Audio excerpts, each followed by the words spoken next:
Shalom Bapak Ibu Saudara kasih Tuhan, selamat hari Minggu. Berjumpa kembali dalam ibadah online pada hari ini, di minggu yang pertama bulan Oktober ini. Kita mengucap syukur, sekalipun masih beribadah online, tapi kita percaya Tuhan Yesus tetap baik dalam kehidupan kita, amin.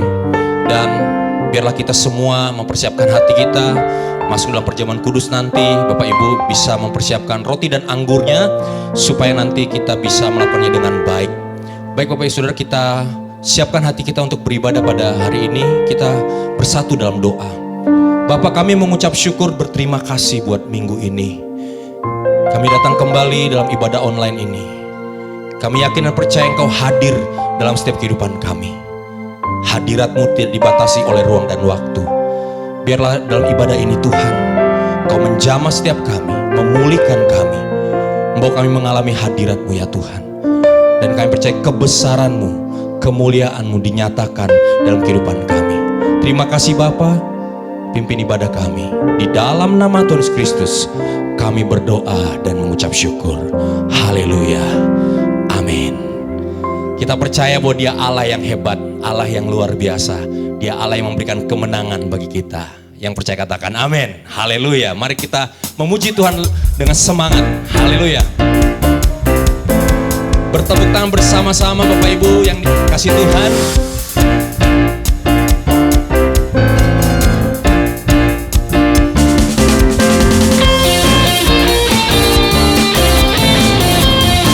Terima kasih Yesus.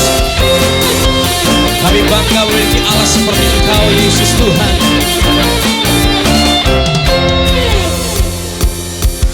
Kau yang hidup di dalamku, menjadikanku lebih dari pemenang. Seluruh bumi tinggikan nama-Mu, menyatakan kebesaran dan keagungan-Mu. Yesus, Tuhanku pemenang, Raja segala raja. Perbuatan-Mu ajaib dan perkasa. Kaulah Tuhanku yang hebat, kuasa iblis dikalahkan, surga bumi bersorak. Terima kasih Yesus.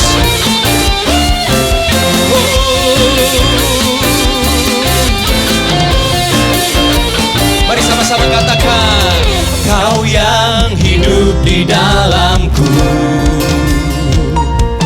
menjadikanku lebih dari pemenang. Seluruh bumi tinggikan nama-Mu, menyatakan kebesaran dan keagungan-Mu. Yesus, Tuhanku pemenang, Raja segala raja. Perbuatan-Mu ajaib dan perkasa. Kaulah Tuhanku yang hebat, kuasa iblis dikalahkan, surga bumi bersorak. Yesus, Tuhanku pemenang, Raja segala raja. Perbuatan-Mu ajaib dan perkasa. Kaulah Tuhanku yang hebat, kuasa iblis dikalahkan, surga bumi bersorak. Kita percaya bahwa Dia Allah yang dahsyat, Dia Allah yang luar biasa. Dia hidup dalam kehidupan kita, menjadikan kita lebih dari pemenang. Haleluya. Terima kasih Yesus.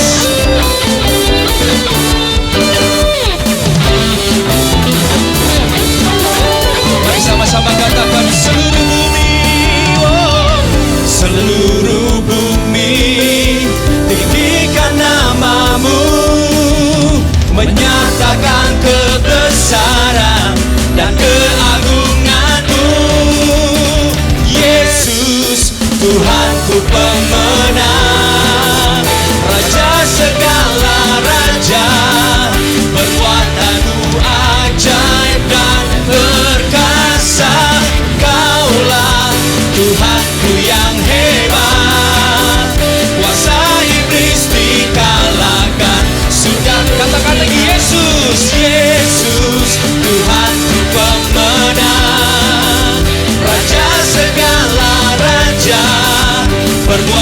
Sungguh ajaib dan perkasa, Kaulah Tuhanku yang hebat.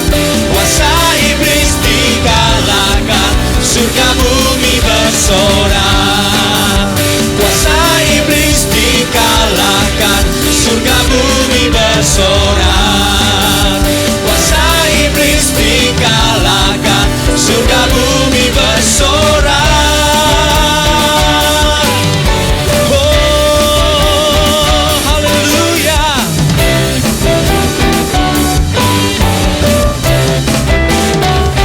Kita kasih tepuk tangan yang paling meriah bagi Tuhan Yesus. Kuasa iblis dikalahkan, surga bumi bersorak. Terima kasih Tuhan, Engkau Allah yang dahsyat, Engkau Allah yang luar biasa. Mari siapkan hati kita lebih lagi untuk menyembah Dia.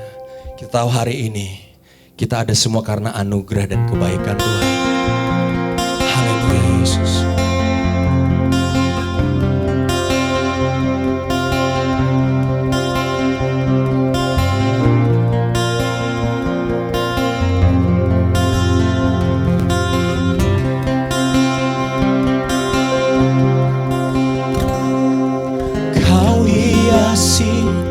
Kehidupanku dengan kemurahan-Mu, Kau rancangkan masa depanku penuh dengan harapan. Aku ada saat ini, semuanya karena kasih-Mu. Aku hidup hari ini, semua berkat kemurahan-Mu. Terima kasih Yesus, Engkau sangat baik, teramat baik bagiku.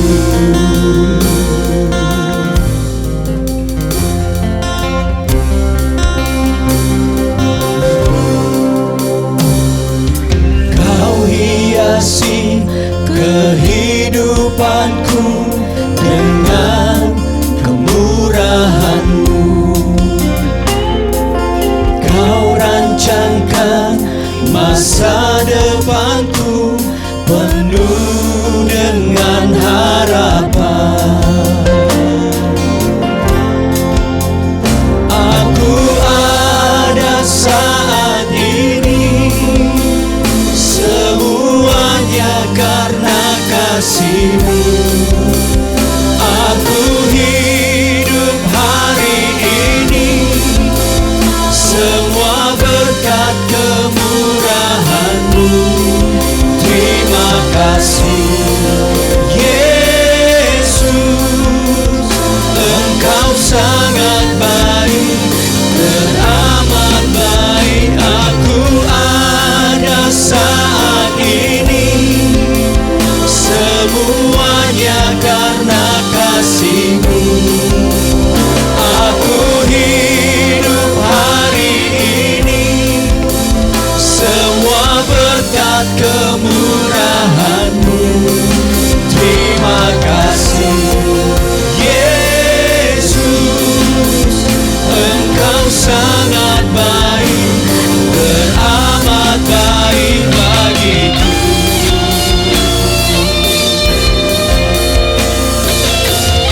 Terima kasih Tuhan, Engkau sungguh baik Yesus. Kami ada hari ini semua karena anugerah-Mu, semua karena berkat kemurahan-Mu Yesus Tuhan. Haleluya.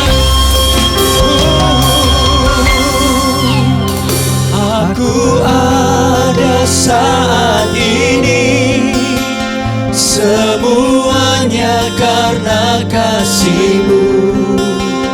Aku hidup hari ini, semua berkat kemurahan-Mu.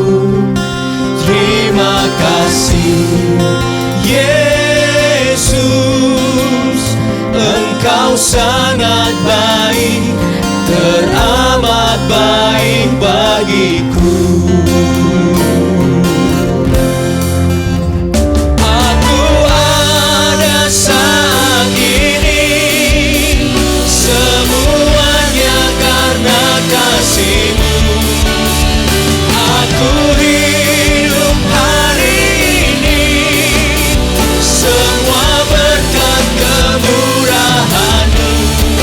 Terima kasih Yesus, Engkau sangat baik, teramat baik. Aku ada saat ini, semuanya karena kasih-Mu.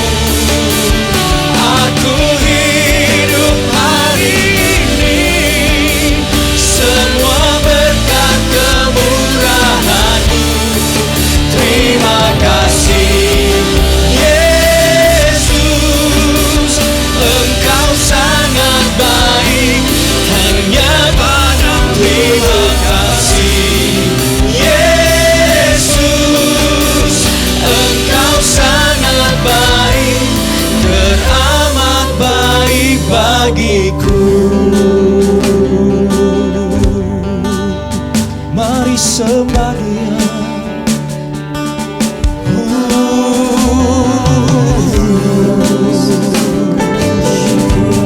Katakan terima kasih Tuhan, Engkau sangat baik. Mari naikkan syukur kita kepada Tuhan, sebab Dia Bapa yang baik. Dia tidak pernah meninggalkan kita, Dia setia.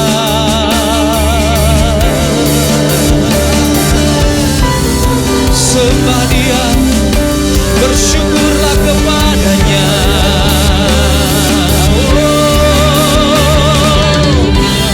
Terima kasih Yesus, Engkau baik Tuhan.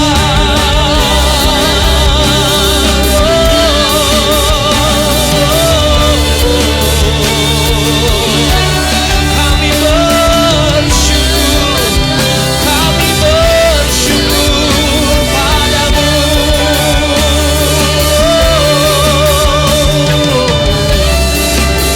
Haleluya, haleluya.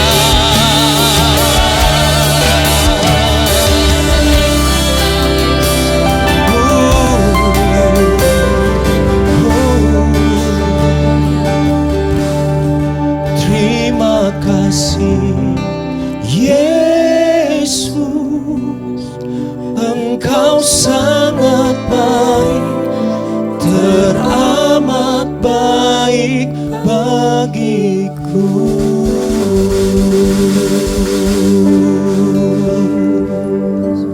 Kebaikan-Mu, kemurahan Kau curahkan bagi gereja, bagi umat-Mu. Dan kami mengucap syukur, kebaikan-Mu sudah Kau nyatakan 2000 tahun yang lalu. Kau mati bagi kami, berkorban bagi kami. Pengorbanan-Mu sempurna Tuhan. Berterima kasih buat hari ini. Kami mengingat kembali kasih dan kebaikan-Mu. Haleluya Yesus. Terima kasih.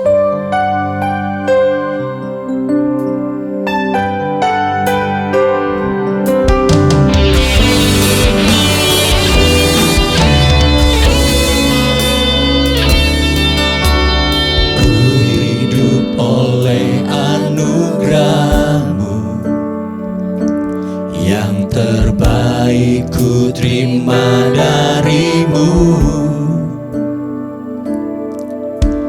rancangan-Mu indah bagiku,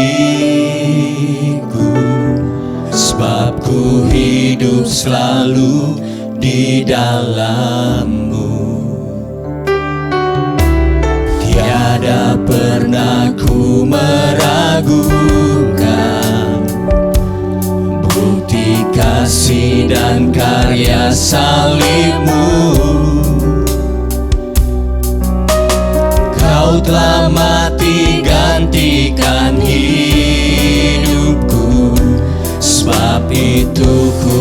selalu bersyukur. Kasih-Mu memulihkan hidupku, kuasa-Mu membangkitkan rohku. Darah-Mu telah tercurah bagiku, pengorbanan-Mu sempurna.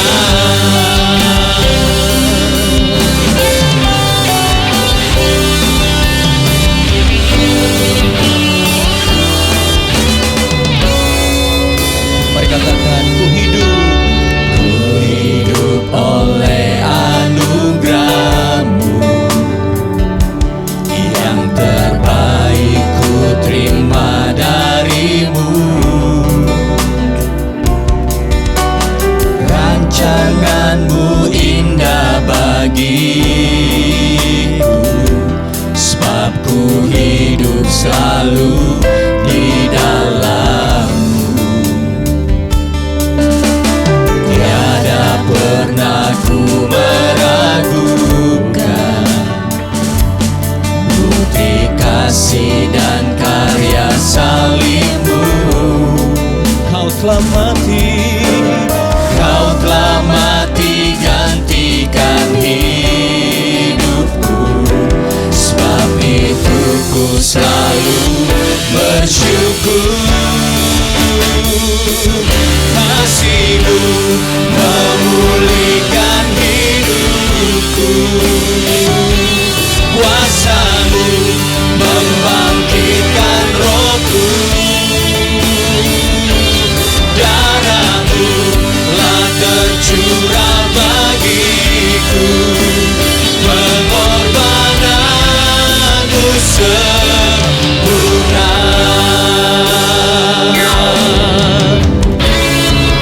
Terima kasih Tuhan buat pengorbanan-Mu di atas kayu salib, mengampuni setiap kami, memulihkan kami, menyucikan setiap kehidupan kami. Terima kasih Yesus, Kau baik Yesus. Haleluya.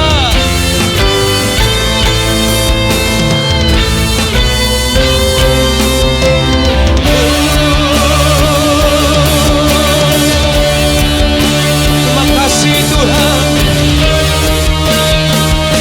Mari sama-sama katakan,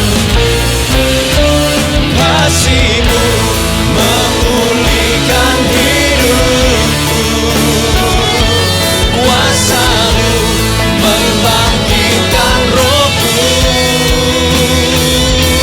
Darah-Mu telah tercurah bagiku, pengorbanan-Mu kasih-Mu memulihkan hidupku, kuasa-Mu membangkitkan rohku. Darah-Mu telah tercurah bagiku, pengorbanan-Mu sempurna.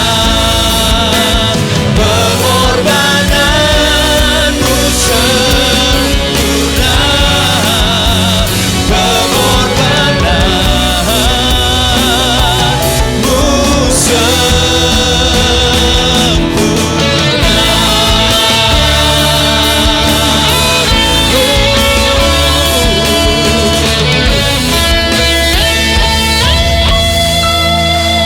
Haleluya. Pengorbanan-Mu sempurna, kasih-Mu dicurahkan pada hari ini. Terima kasih Yesus. Biarlah anugerah-Mu Kau limpahkan juga bagi bangsa dan kota kami. Anugerah-Mu berlimpah bagi umat-Mu di tempat ini ya Tuhan. Terima kasih Roh Kudus. Hati kami siap untuk ditaburi dengan kebenaran firman-Mu. Urapi kami semua, terlebih urapi hamba-Mu yang menyampaikan isi hati-Mu. Kami percaya firman-Mu itu yang menjadi kekuatan, pegangan kehidupan kami. Terpujilah nama Tuhan, hanya di dalam nama Yesus kami berdoa mengucap syukur. Haleluya. Amin. Shalom jemaat yang dikasih Tuhan, senang sekali boleh berjumpa kembali dalam ibadah online kali ini. Tanpa terasa kita memasuki bulan yang baru. Nah, saya percaya dan saya berdoa kita semua dalam keadaan baik, sehat dan diberkati Tuhan. Puji Tuhan, pada kesempatan yang sangat indah ini saya ingin menyampaikan firman Tuhan dengan judul Menikmati Padang Gurun. Nah, judulnya cukup menarik. Menikmati padang gurun. Bapak Ibu Saudara, kita melihat bahwa dalam Alkitab banyak diceritakan kisah tentang padang gurun. Nah, kita akan melihat kondisi padang gurun. Kalau kita ke daerah Timur Tengah ya, landscape di sana begitu banyak padang gurun, tempat yang sangat kering. Kondisinya sungguh sangat mengerikan. Ya, kalau siang hari panas terik yang amat menyiksa. Ya, bisa sampai 40-50 derajat bahkan lebih. Itu sangat luar biasa panas. Dan kalau malam di padang gurun sangat dingin menusuk. Sangat dingin luar biasa sampai ke tulang. Dan di padang gurun di sana tidak ada ya pemandangan hijau, daun-daunan pohon-pohon, nggak ada, Saudara. Ya, saya pernah ke daerah gurun Sinai. Semuanya cuma pasir, semuanya cuma tempat yang tandus. Jadi sangat jarang ditemukan, ya. Bahkan sangat sulit sekali ditemukan adanya air, adanya pohon-pohon, buah-buahan yang bisa dinikmati. Jadi kondisinya sangat mengerikan, sangat tidak nyaman, bahkan bisa membunuh. Tidak ada yang tahan tinggal di sana karena sumber daya begitu ya kecil sekali dan sulit sekali. Dan di padang gurun tidak ada keindahan apapun yang bisa kita lihat, yang bisa kita nikmati. Semuanya cuman kering, kerontang, berwarna kuning, ya kecoklatan pasir, gunung-gunung batu, semak-semak sedikit ya. Semak-semak kering. Hanya itu, tidak ada pemandangan yang indah yang bisa kita nikmati. Karena itu Alkitab sering menggambarkan padang gurun itu sebagai penderitaan, sebagai kesusahan, sebagai ujian, pencobaan. Karena tempat yang sangat tidak enak. Dan satu kali bangsa Israel pernah mengalami masa padang gurun yang begitu lama. Keluar dari Mesir dengan pertolongan Tuhan, mereka harus melewati padang gurun selama 40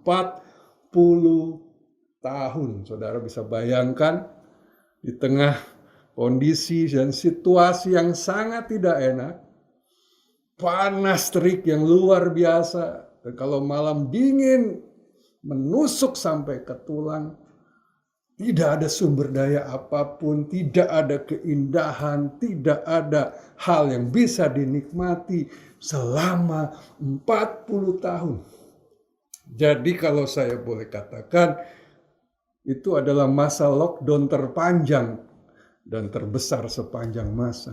Ada 3 juta orang kurang lebih yang berjalan di padang gurun itu selama 40 tahun. Kalau saudara di masa COVID ini, masa pandemi ini, walaupun PSBB, saudara susah kemana-mana, saudara masih bisa menikmati.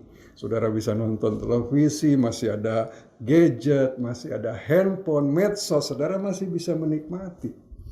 Tetapi masa itu, 40 tahun mereka sungguh menderita. Bapak Ibu Saudara, mari kita melihat respon umat Israel di padang gurun. Sejak mereka keluar dari Mesir, mereka langsung merespon begitu negatif. Nah, saya catat beberapa di antaranya.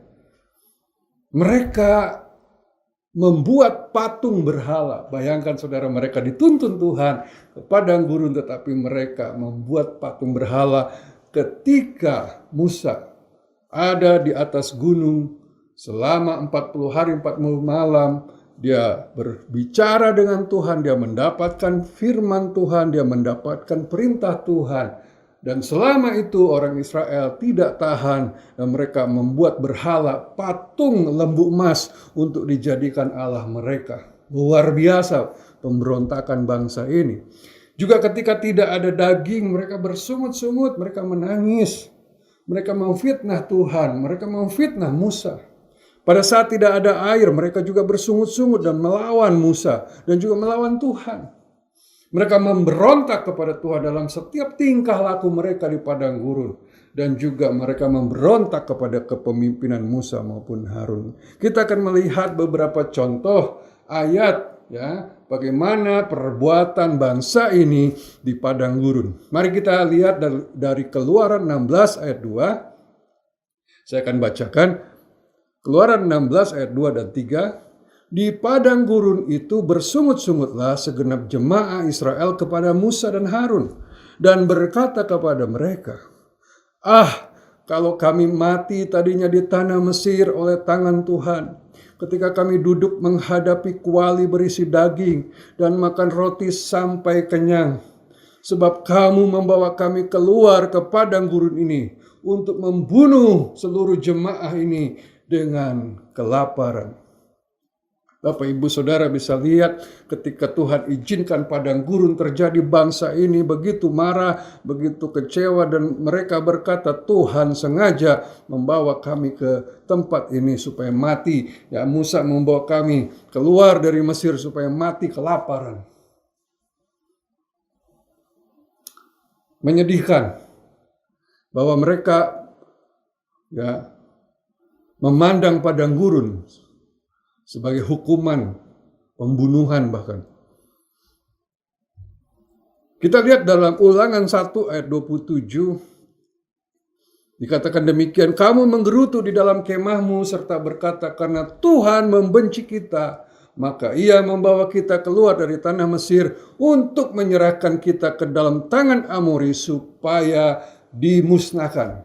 Bapak Ibu Saudara lihat, mereka memfitnah Tuhan, berpikir sangat negatif terhadap Tuhan dan Musa, dan mereka berkata seolah-olah mereka dibawa keluar dari Mesir dengan tujuan yang sangat jahat. Mereka berkata padang gurun, dan apa yang Tuhan izinkan adalah rencana jahat Tuhan untuk membinasakan mereka. Wah, saudara bisa bayangkan betapa kecewanya hati Tuhan melihat, ya, respon bangsa ini. Juga ketika mereka akan memasuki tanah perjanjian, mereka harus masuk ke kota Yeriko. Mereka harus menguasai lebih dahulu kota Yeriko, dan ternyata kota Yeriko itu adalah kota yang berkubu yang luar biasa dan banyak raksasa di dalamnya, orang-orang yang kuat, yang perkasa. Ketika mereka melihat itu, respon mereka sangat-sangat menyedihkan, sangat-sangat negatif. Saya akan bacakan Bilangan 14 ayat 1 sampai 4. Lalu segenap umat itu mengeluarkan suara nyaring dan bangsa itu menangis. Pada malam itu bersungut-sungutlah semua orang Israel kepada Musa dan Harun, dan segenap umat itu berkata kepada mereka, "Ah, sekiranya kami mati di tanah Mesir atau di padang gurun ini. Mengapakah Tuhan membawa kami ke negeri ini supaya kami tewas oleh pedang dan istri serta anak-anak kami menjadi tawanan? Bukankah lebih baik kami pulang ke Mesir?" Dan mereka berkata seorang kepada yang lain, "Baiklah kita mengangkat seorang pemimpin lalu pulang ke Mesir." Bapak Ibu Saudara, dalam padang gurun, dalam masa yang diizinkan Tuhan untuk melewati padang gurun yang memang tidak nyaman, tidak enak, menyakitkan, mereka rindu untuk kembali ke dalam kehidupan lama mereka, hidup diperbudak, hidup menjadi manusia yang sia-sia tanpa pengharapan, tanpa Tuhan. Mereka memilih lebih baik nggak ikut Tuhan, lebih baik kami ikut dunia, nggak apa-apa diperbudak, nggak apa-apa. Nggak apa-apa hidup kami menderita di bawah tindasan musuh, daripada kami harus ikuti Tuhan yang berniat untuk membinasakan kami. Saudara bisa bayangkan, seperti itulah respon dari bangsa Israel. Nah, Bapak Ibu Saudara, saya mau sampaikan pada hari ini, ya,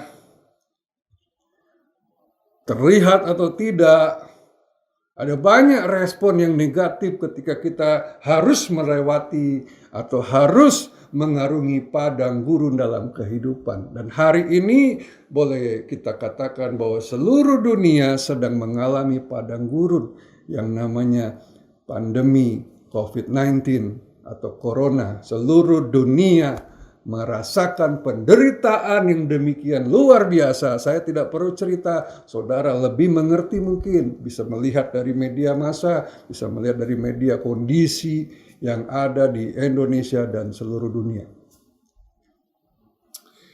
Dan saya percaya bahwa semua diizinkan Tuhan untuk kita lewati. Tetapi respon banyak orang begitu negatif tentang hal ini. Begitu sangat menyedihkan. Mereka tidak bisa mengerti apa rancangan Tuhan dan tidak rela untuk menjalani hal ini. Karena itu firman Tuhan hari ini saya beri judul menikmati padang gurun. Bagaimana kita bisa menikmati masa-masa sulit ini? Apa yang harus kita lakukan? Seperti apa cara menikmatinya? Baik saudara, setelah kita melihat kondisi padang gurun dan juga respon umat Israel yang begitu jahat dan negatif, kita akan melihat kebenaran apa yang ada di padang gurun. Bapak Ibu Saudara perhatikan bahwa di masa orang-orang Israel ada di padang gurun, mereka tidak ditinggalkan Tuhan. Justru itu adalah masa yang luar biasa di mana mereka bisa melihat Tuhan dengan jelas. Ya, dikatakan dalam ayat yang saudara bisa lihat di layar, dikatakan Tuhan berjalan di depan mereka pada siang hari dalam tiang awan untuk menuntun mereka di jalan, dan pada waktu malam di dalam tiang api untuk menerangi mereka sehingga mereka dapat berjalan siang dan malam. Bapak Ibu Saudara perhatikan, ini luar biasa. Memang kondisinya tidak enak, tidak nyaman. Kondisinya sangat menyakitkan. Tidak ada yang bisa dinikmati, susah makanan, susah air. Ya, kondisi yang sangat buruk mungkin. Tetapi di kondisi tersebut sebenarnya ada hal yang luar biasa. Kenapa? Karena Tuhan berjalan di depan mereka. Kalau siang hari dalam bentuk tiang awan yang menudungi mereka dari panas terik dan menuntun mereka untuk berjalan. Mereka seperti dipayungi mengikuti tiang awan yang luar biasa. Pada malam hari Tuhan muncul dalam bentuk tiang api yang menghangatkan seluruh umat Israel di tengah padang gurun yang sangat dingin. Saudara bisa lihat gambarnya, di siang hari mereka berjalan mengikuti tiang awan yang luar biasa. Sekalipun gak ada yang bisa dilihat, sekalipun tidak ada yang bisa dinikmati, sekalipun kondisi sangat buruk. Nah saudara, apa pesan di balik peristiwa ini? Di mana Tuhan berjalan di depan mereka dalam rupa tiang api dan tiang awan. Saya simpulkan begini. Ketika tidak ada yang bisa dinikmati, padang gurun, tidak ada kesenangan dan keindahan yang bisa kita nikmati. Bahkan sulit makan, sulit minum. Tapi sebenarnya Allah sedang menawarkan dirinya untuk dilihat, untuk didekati dan dinikmati. Haleluya, puji Tuhan. Sebenarnya keinginan Tuhan tuh begini, di siang hari gak ada yang kau bisa lihat, cuman pasir, semak-semak yang kering, pegunungan batu yang sangat terjal mengerikan. Gak ada yang indah, tapi itu di depan ada tiang awan. Lihat itu Tuhan, dekati dia, bergaul dengan dia, nikmati dia. Pada malam hari ketika begitu gelap, dingin menusuk tulang, dingin menyakitkan. Tapi di tengah perkemahan itu ada tiang api. Ayo mendekat, hangatkan dirimu, bergaul dekat dengan Tuhan. Tuhan izinkan kau gak bisa lihat apa-apa yang bagus selain Tuhan sendiri. Jadi kesempatan padang gurun sebenarnya untuk membuat kita melupakan dunia dan mulai menikmati Tuhan, saudara. Dunia dengan segala keindahan dan tawarannya sedang dibuat jauh dari kita supaya kita mendekat kepada Tuhan. Tapi jujur banyak orang tidak peduli hal ini. Saya melihat sepanjang jalan dari hari pertama keluar dari Mesir sampai ke tanah perjanjian, umat Israel tidak peduli kepada Tuhan. Hanya beberapa gelintir saja. Ini sangat menyedihkan. Sehingga padang gurun berlalu hanya menjadi penderitaan saja. Tidak ada makna dan berkat yang mereka bisa dapati. Hati Tuhan sangat sedih, saudara, di tengah kondisi padang gurun itu, jika kita tidak merespon dengan benar. Sesungguhnya dalam Mazmur 14 ayat 2 Tuhan berkata begini, Tuhan memandang ke bawah dari sorga kepada anak-anak manusia untuk melihat apakah ada yang berakal budi dan mencari Allah. Di hari-hari padang gurun ini, di musim pandemik ini, Allah sedang melihat dari sorga untuk memperhatikan dan mencari, adakah yang mencari aku di saat sulit seperti ini? Adakah yang peduli kepadaku?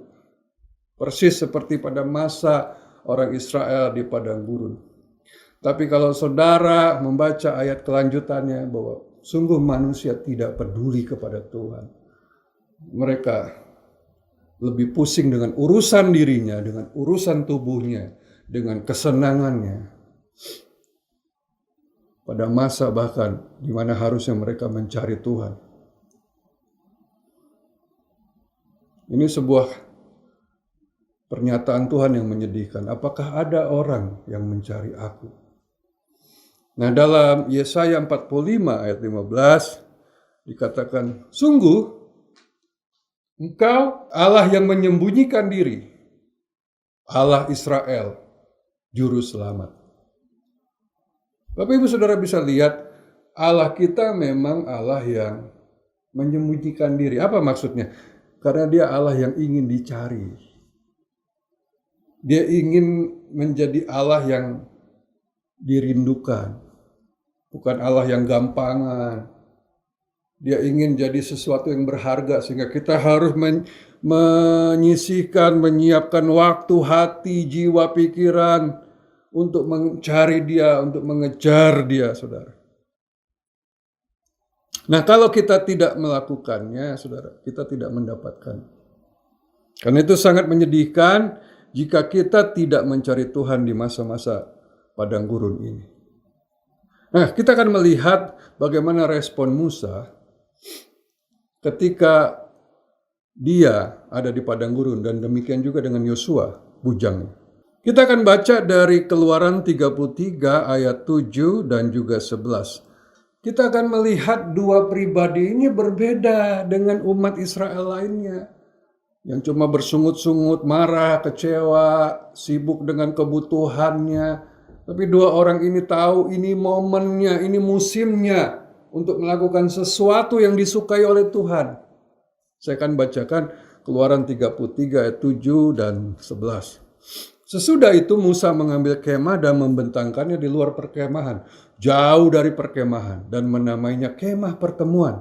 Setiap orang yang mencari Tuhan, keluarlah ia pergi ke kemah pertemuan yang di luar perkemahan. Dan Tuhan berbicara kepada Musa dengan berhadapan muka seperti seorang berbicara kepada temannya. Kemudian kembalilah ia ke perkemahan, tetapi abdinya Yosua bin Nun, seorang yang masih muda, tidaklah meninggalkan kemah itu. Wow. Bapak Ibu Saudara perhatikan, Musa dan Yosua berbeda responnya. Musa mengambil sebuah tenda, pergi jauh dari perkemahan, dan memasang tenda tersebut untuk mencari Tuhan. Di padang gurun yang sepi, yang dingin, yang kering, yang tidak ada apa-apanya. Dia mengarahkan hati, jiwa, pikiran, mengarahkan wajahnya untuk mencari Tuhan. Demikian juga dengan abdinya, Yosua bin Nun. Nah, dia menamakan kemah itu kemah pertemuan. Ada orang yang mungkin berkata begini, Pak, bukankah kemah pertemuan itu kemah suci? Apakah kemah ini sama dengan yang kemah yang dijadikan tempat ibadah orang Israel, di mana ada tabut Allah di sana, di mana ada perabotan-perabotan ibadah di sana, di mana ada korban-korban bakaran diberikan? Oh maaf saudara, itu berbeda sama sekali. Kalau saudara melihat, saudara lihat di gambar ini, saudara bisa lihat posisi kemah suci, yaitu tempat ibadah umat Israel, dengan segala kelengkapannya. Di dalamnya ada tabut Allah, ya, ada kaki dian, ada meja roti sajian, ada tempat korban bakaran, ya, dan sebagainya. Itu ada di tengah-tengah perkemahan orang Israel.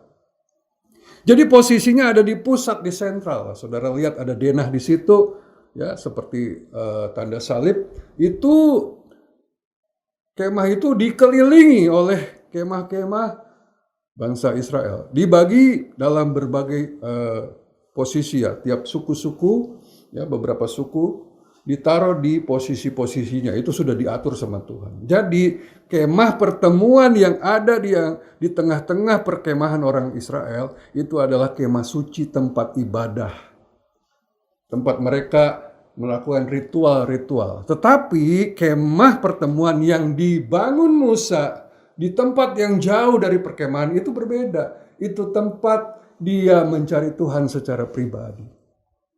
Jadi nggak sama, saudara, sama sekali berbeda. Yang kedua, saudara bisa lihat di situ dikatakan, ya, Yosua bin Nun, seorang yang masih muda, tidaklah meninggalkan kemah itu. Perhatikan, dia masuk kemah itu dan ketika Musa kembali ke perkemahan, dia tidak keluar, dia tetap di tenda itu. Perhatikan, saudara, Yosua bukanlah imam dan bukan keturunan Imam Lewi. Jadi dia tidak boleh masuk dalam kemah suci atau tempat di mana ada tabut Allah. Loh, kalau di sini dia bisa tinggal selama yang dia mau. Kenapa? Karena kemah ini bukan kemah suci di mana ada tabut Allah. Ini adalah kemah pertemuan yang berbeda. Oke? Saudara, saya akan jelaskan.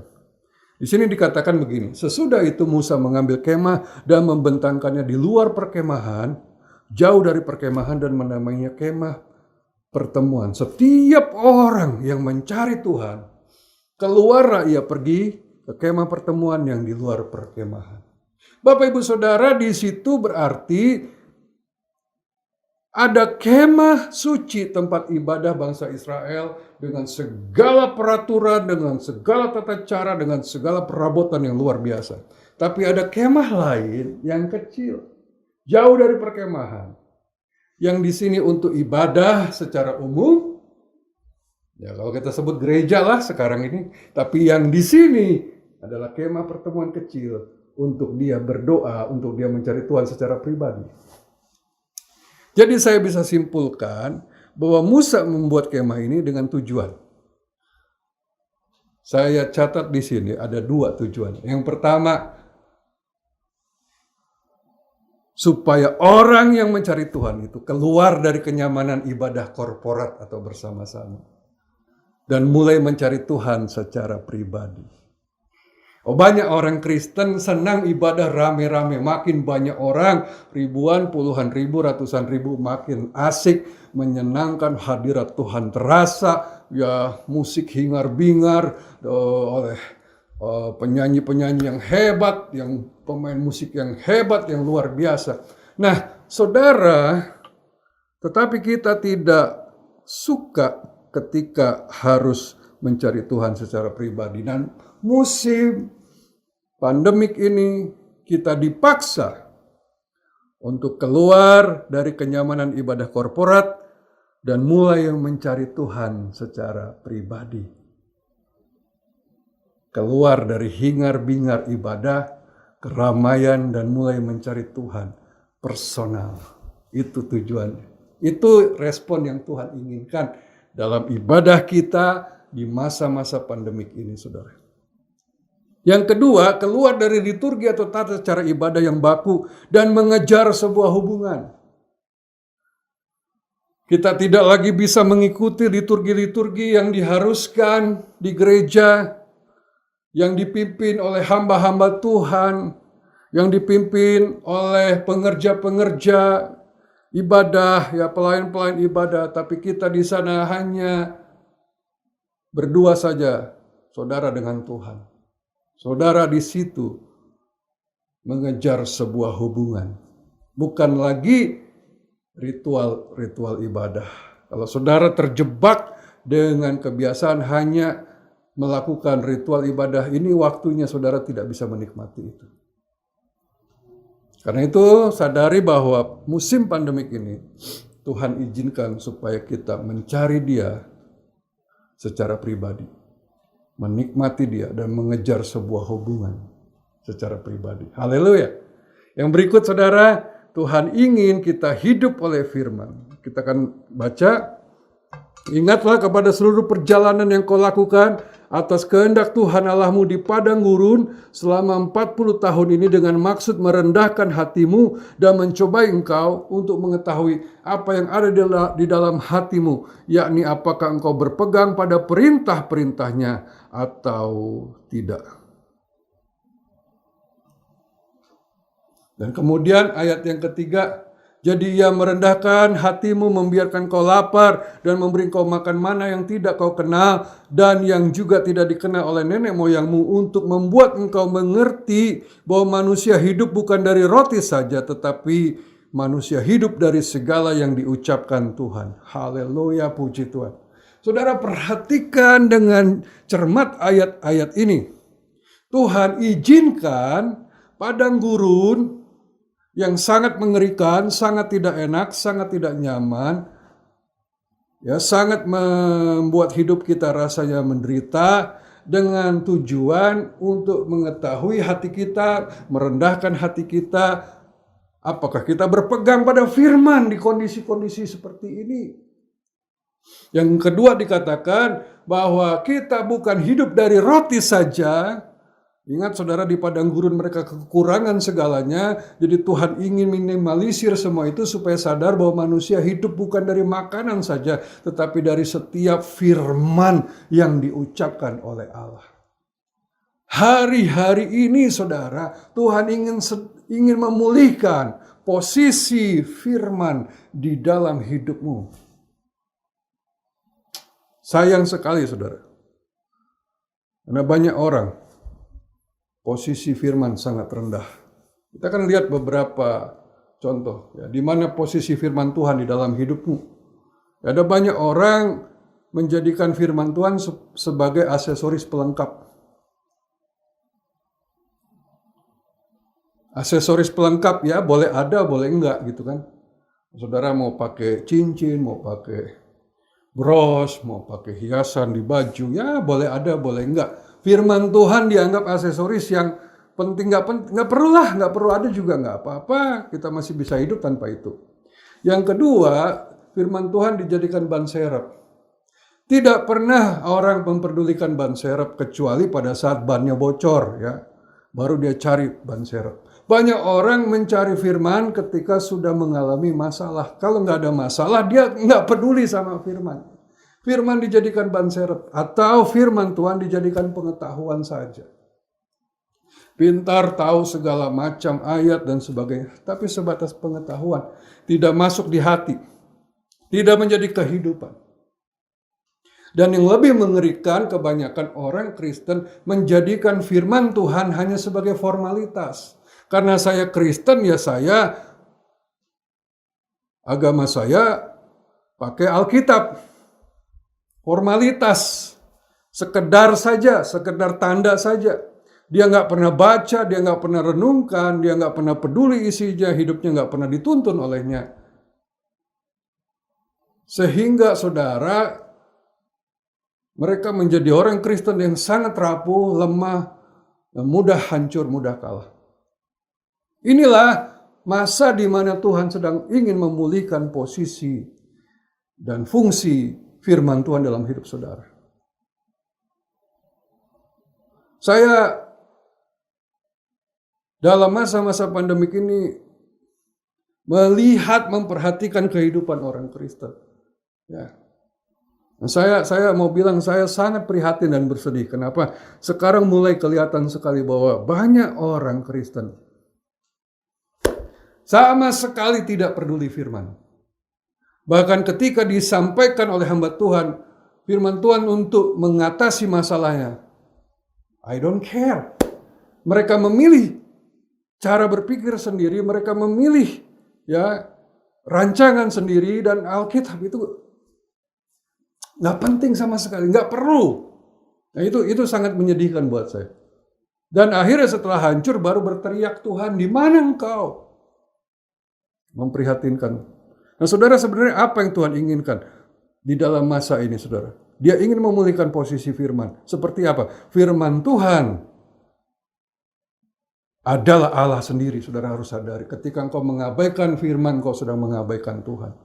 Firman Tuhan adalah Tuhan sendiri. Dan dia adalah kebenaran. Firman Tuhan adalah kebenaran. Otoritas tertinggi, mutlak, tidak bisa digantikan dan bukan pilihan. Firman Tuhan mutlak, berotoritas. Segala sesuatu akan hilang lenyap, akan binasa, tetapi firman Tuhan akan tetap berkuasa, berdaulat selama-lamanya. Bapak Ibu Saudara perhatikan ini. Jangan abaikan firman Tuhan.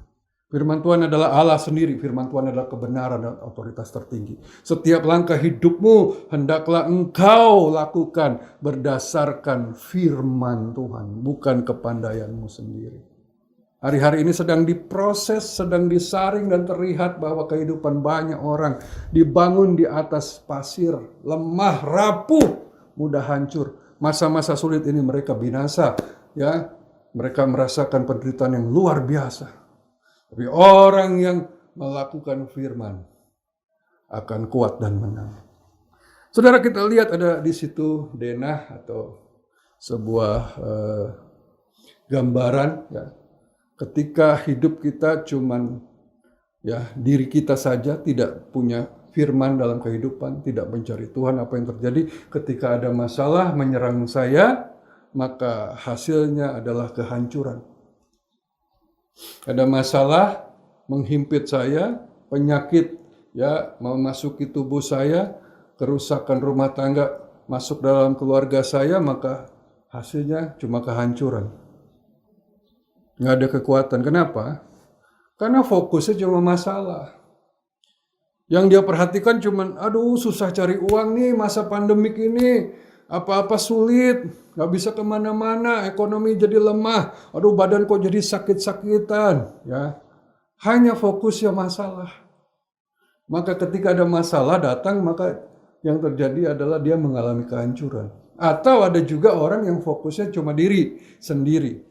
Ya masa pandemik ini mereka cuma menikmati hobi, kesenangan, sambil berharap pandemik ini segera berlalu. Mereka cuma mengisi waktu luang, nonton televisi, main games, terus ada hobi-hobi yang dilakukan sambil Tuhan semoga pandemik ini cepat berlalu. Dan banyak orang tanya, Pak kapan ya pandemik ini selesai? Saya nggak bisa jawab kapan, masalahnya bukan pandemik ini selesai atau enggak. Masalahnya apakah padang gurun ini telah mengembalikan kita kepada Tuhan atau tidak. Kalau tidak, percuma. Saudara mau selesai hari ini atau besok, pandemik ini tidak berguna. Tidak menghasilkan sesuatu. Tetapi orang yang mencari Allah, dia menemukan Allah di kondisi seperti sekarang. Dan akibatnya apa? Ketika ada masalah datang, ada saya, tetapi saya sudah menemukan Tuhan dalam hidup saya. Dan saya hidup bersama firman, hidup oleh iman kepada firman Tuhan. Ketika ada masalah datang, hasilnya mujizat. Kesulitan datang, hasilnya mujizat. Penyakit datang, hasilnya mujizat. Kenapa? Karena dalam diri saya sudah ada Tuhan dan firman-Nya yang luar biasa. Bapak, Ibu, Saudara, itulah yang Tuhan inginkan. Nah, saudara bisa lihat di padang gurun banyak mujizat terjadi. Kenapa? Karena Musa dan juga Yosua menghidupi apa yang Tuhan rindukan ini. Kita lihat mujizat ini bahkan berlangsung bukan kepada mereka saja tapi kepada semua umat Allah. Ya, karena kasih karunia Tuhan dinyatakan sekalipun bangsa ini memberontak, tetapi Musa dan Yosua tetap mengikut Tuhan dan mujizat ini boleh mereka rasakan. Saudara bisa lihat Keluaran 16 ayat 35, orang Israel makan mana 40 tahun lamanya. Ada pemeliharaan Tuhan yang luar biasa. Sampai mereka tiba di tanah yang didiami orang, mereka makan mana sampai tiba di perbatasan tanah Kanaan. 40 tahun mereka tetap bisa makan. Jangan takut saudara di masa-masa pandemik ini. Saudara gak akan kelaparan kalau saudara mengasihi Tuhan, mencari Tuhan. Dan saudara merenungkan firman, melakukan firman. Keluaran 17 ayat 6, maka aku akan berdiri di sana di depanmu di atas gunung batu Horeb. Haruslah kau pukul gunung batu itu dan dari dalamnya akan keluar air sehingga bangsa itu dapat minum. Demikian diperbuat Musa di depan mata tua-tua Israel. Ketika mereka kehabisan air, Tuhan adakan mujizat. Musa memukul ya gunung batu dan keluarlah air yang bisa memberi minum semua orang Israel. Ada pemeliharaan. Ulangan 29 ayat 5. Ya, luar biasa. 40 tahun lamanya aku memimpin kamu berjalan melalui padang gurun. Pakaianmu tidak menjadi rusak di tubuhmu dan kasutmu tidak menjadi rusak di kakimu. Bayangkan saudara, dari kecil keluar dari Mesir mungkin sampai dia tua 40 tahun kemudian sampai di tanah perjanjian, sepatunya nggak rusak, bajunya nggak rusak. Padahal waktu berangkat bajunya kecil, sepatunya kecil, tapi dalam perjalanan rupanya ikut bertumbuh, ikut mengembang sesuai tubuh pemakainya. Pemeliharaan Tuhan nyata di padang gurun. Dan juga dalam kemenangan yang mereka hadapi musuh-musuh di perjalanan mereka. Ya, masalah-masalah yang menghadang mereka. Saudara lihat Ulangan 20 ayat 4. Sebab Tuhan Allahmu dialah yang berjalan menyertai kamu untuk berperang bagimu, melawan musuhmu dengan maksud memberikan kemenangan kepadamu. Haleluya. Ketika engkau mencari Tuhan, engkau bergaul dengan Tuhan, engkau merenungkan firman-Nya, maka Dia yang akan berperang bagi saudara. Karena itu jangan kau sia-siakan masa pandemik ini. Cari Tuhan secara pribadi. Jujur sangat menyedihkan saudara. Ya, saya memberikan sebuah contoh dari kehidupan saya sendiri. Sementara masa Covid ini, masa pandemik ini, saya mencari Tuhan dan menemukan metode-metode baru untuk bisa merenungkan firman, untuk bisa mencari Tuhan, untuk bisa merasakan Tuhan saudara. Dan saya kemudian mengajak beberapa orang yang saya temui, yang saya pikir dia akan tertarik untuk ikut di dalamnya. Tapi jujur saudara, sangat menyedihkan. Ketika saya sampaikan hal-hal yang saya dapat, yang saya tawarkan, nyaris nggak ada yang peduli, nyaris tidak ada yang tertarik. Mereka ya merasa itu nggak penting. Ya, inilah yang menyedihkan saudara. Di masa pandemik ini, justru harusnya kita mengejar Tuhan lebih lagi. Nah, saya bersyukur beberapa hari lalu menonton sebuah film yang sangat indah. Judulnya I Am Patrick. Ya, The Patron of Sign of Iron. Ini kisah tentang Santo Patrick dari Irlandia. Siapa dia? Dia adalah putra seorang bangsawan Inggris yang ketika umurnya 16 dia diculik oleh salah satu suku di Irlandia dan kemudian dibawa ke Irlandia dijadikan budak.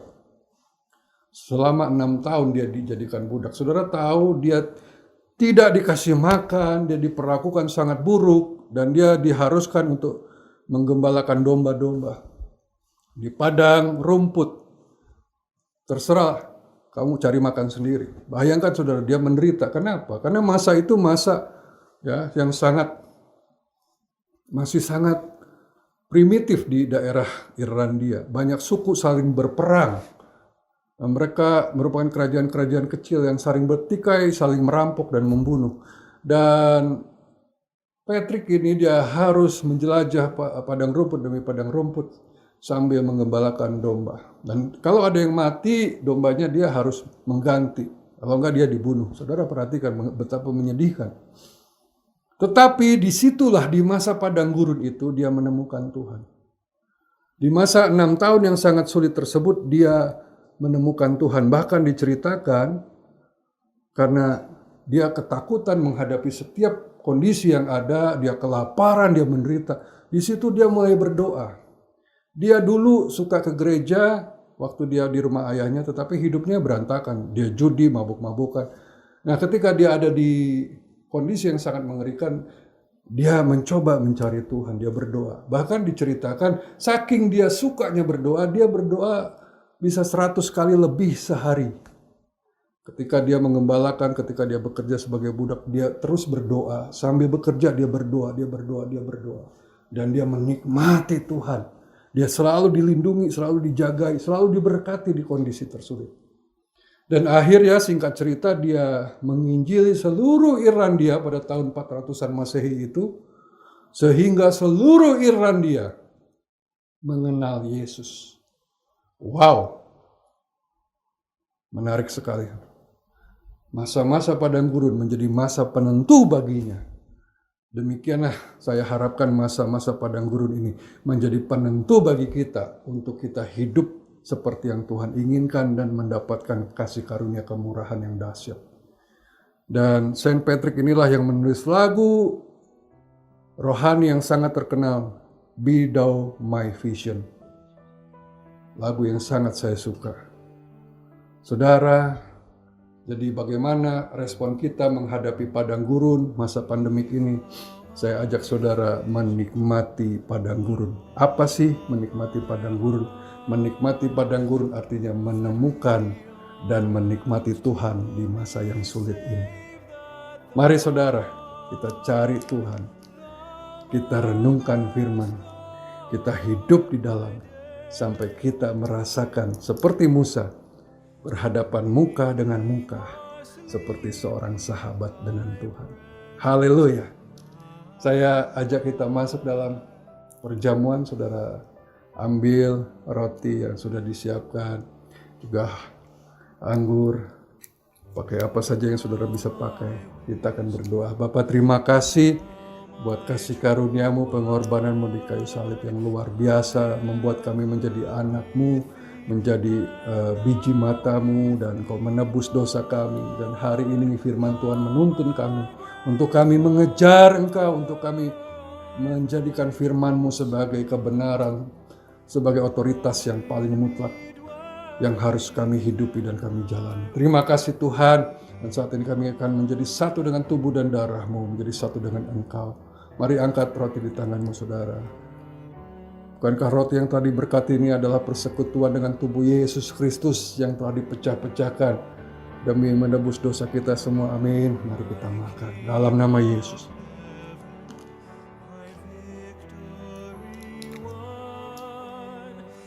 Saudara angkat anggur di tangan kanan, kita berdoa. Terima kasih buat darah-Mu yang dicurahkan di kayu salib, menebus, menyucikan seluruh dosa kami sehingga kami layak di hadapan-Mu menjadi anak-Mu. Bahkan pekerjaan iblis dihancurkan oleh darah Yesus. Dan saat ini kami akan menjadi satu dengan tubuh dan darah-Mu. Kami minum darah-Mu ini Tuhan, dan kami hidup di dalam Engkau dan Engkau dalam kami. Kami minum di dalam nama Yesus. Terima kasih buat anugerah-Mu, dan saat ini Tuhan kami mau terima berkat Tuhan. Terimalah berkat berlimpah-limpah dari Allah Bapa, kasih sayang kemurahan Tuhan Yesus, dan juga persekutuan, keintiman, otoritas kuasa penghiburan bersama Roh Kudus menyertai kehidupan kami mulai hari ini sampai selamanya. Dalam nama Yesus, yang percaya katakan amin. Puji Tuhan. Sampai jumpa lagi di ibadah online berikutnya. Tuhan Yesus memberkati. Haleluya. Amin.